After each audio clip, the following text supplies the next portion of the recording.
چې اظهار کې انکار تکرار شي، زه له ژونده ژوند له مانه ناقرار شي.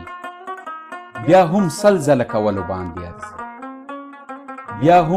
ځله کولو باندې ارزي ژوند که هر څو د ازدادو بیروبار شي. ځو علین ته روحه هلته به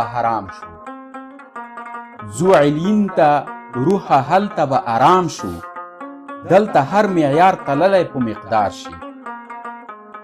د تلو مه وایه چې دوه لاسه لګیږي، خوار بیمار به په بیمار وجود بیمار شي. زمونږ چوپ خدای بې